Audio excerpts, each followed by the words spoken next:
Hello, vlog people. As you know, these vlogs are generally 10 minutes or less, because that's the limit on YouTube. Well, I happened to have a friend Friday, and then we got to gabbing and talking so much, lost completely track of the time. There was no way to condense it or edit it, so I'm making it a two-parter. Here's part one. Enjoy. I had so much fun on this one. Well, it's Friend Friday, and look, I'm shaking already. That's not me shaking, it's the camera shaking. That's because I'm so excited. Because I'm bringing to you for Friend Friday, Lizzy Caplan! Hi, Lizzy Caplan! Hi. The reveal. Good reveal. So, very high you know, tech. we just, yeah, it is. Look, okay, I'm moving. Actually, you don't know this, but the Friend Friday camera actually sits on two catchphrase and taboo to give us height, because you never want to be shot from below. You don't. Ever. Ever. How are you? I'm good.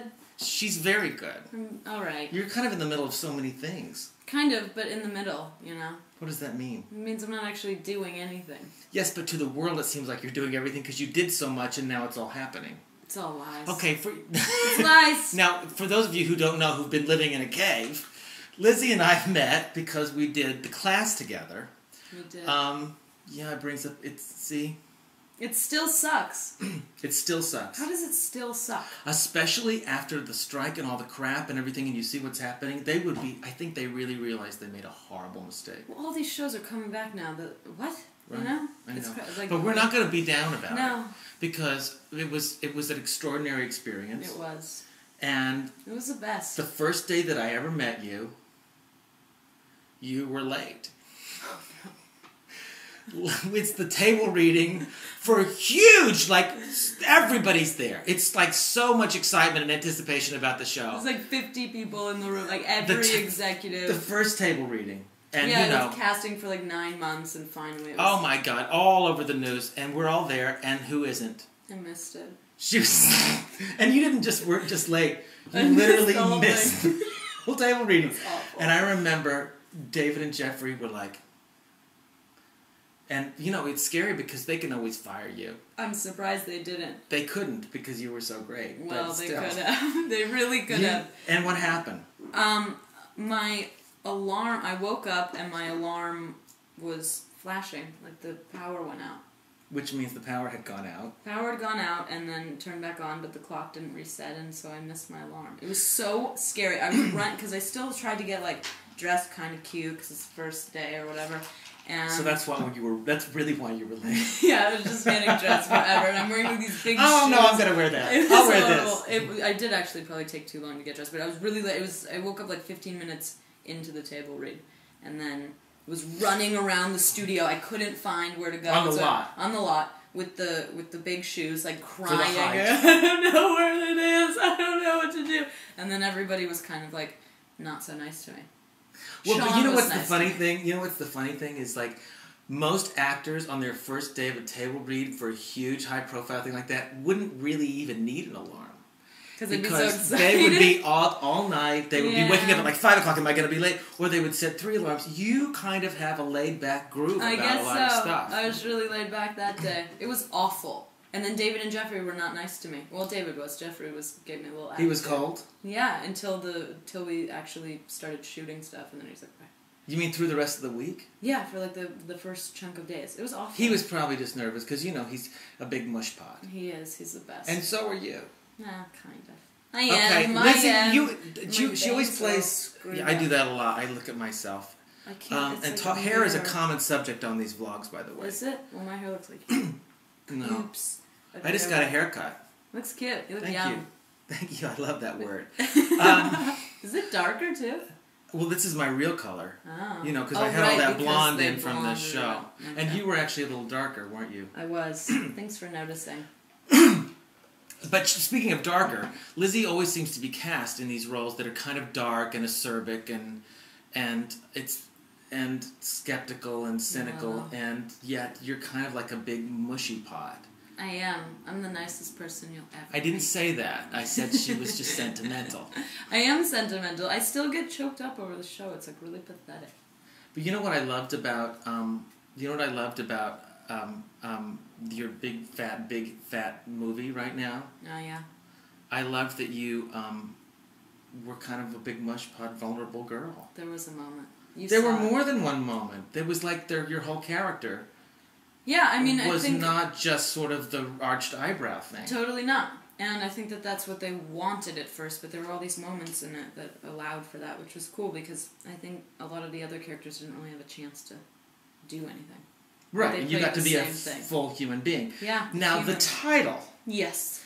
Which is an exit on the 10. It is. That's what it's from. That really is it, isn't it? Yeah, it was a fake name. It's the exit. The 10 is a freeway here in Los Angeles. It's a freeway that you drive on, and the exit to get to the bad robot offices, to JJ's offices. J.J. Abrams, who is the director. Did he No, write he it too? didn't direct it. No, he didn't direct it. He produced it. Yeah. And he's like Mr. Secretive. He is. I'm like really obsessed with him. He's doing everything he does. He does Lost. Mm-hmm. So everything's very secretive. Except you know what kind of makes me laugh about that? What? It's show business. It's not like we have the cure for cancer. No, it's kidding. Show business, and it's like crazy. you can't. I remember when you read for it, they gave you pages from another movie. Yeah, something. from Alias, which was another one of his shows. And the scripts were like bright red, watermarked with our names, and you had to swap out pages to get new pages. When we wrapped, they like sent people to get it from your house. It's so. And it was really fun, but it wasn't Ibsen. You know, I mean, it was very strange that but it worked. You know, and there wasn't even a huge secret. They said it was a monster like a few months in, and that was the secret.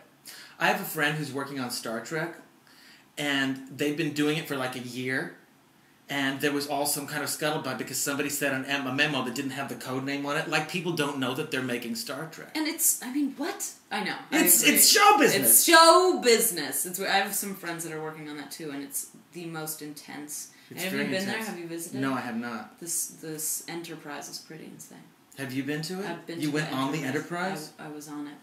Was it really? It's not like, were you on like a room of the ship? It was like the main control room, so it's kind of like an open stage thing. It looked like I don't know, like a spaceship. And I met Steven Spielberg on the Enterprise. You did not? What is that? Yeah. The best place to meet Steven Spielberg. I would prefer to meet him. That's so cool. Yeah, it was really cool. Because he and JJ are like real buddy-ish. Yeah. Except I don't think does he keep secrets too? Steven Spielberg?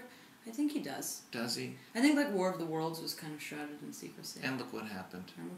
Yeah. Nothing. But Cloverfield was a ball.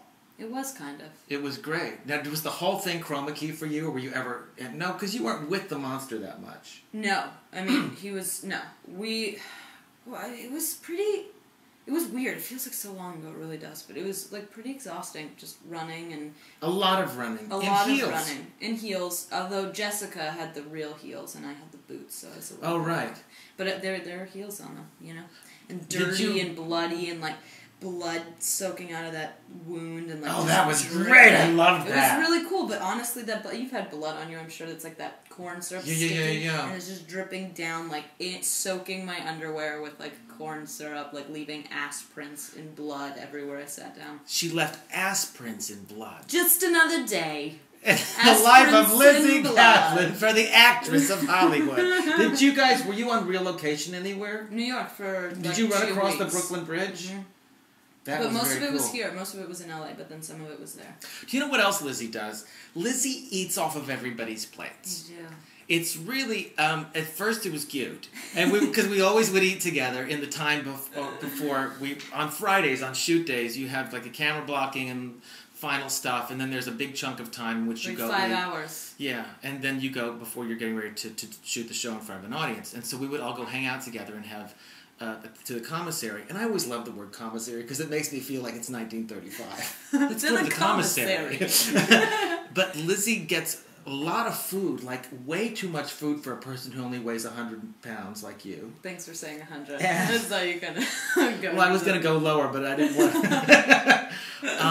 And it's all fried food, and like all you can eat. It's like Sizzler. All you can eat, but it's not all you can eat from what's on her plate. It's all you can eat on everybody else's plate. Yeah. And this was like the first day. It wasn't like, oh, now we're really close. Can I have a French fry? It was like she was late. She was never there. She's grabbing on people's. I know. Plates. Because food is better from other people's. It tastes better.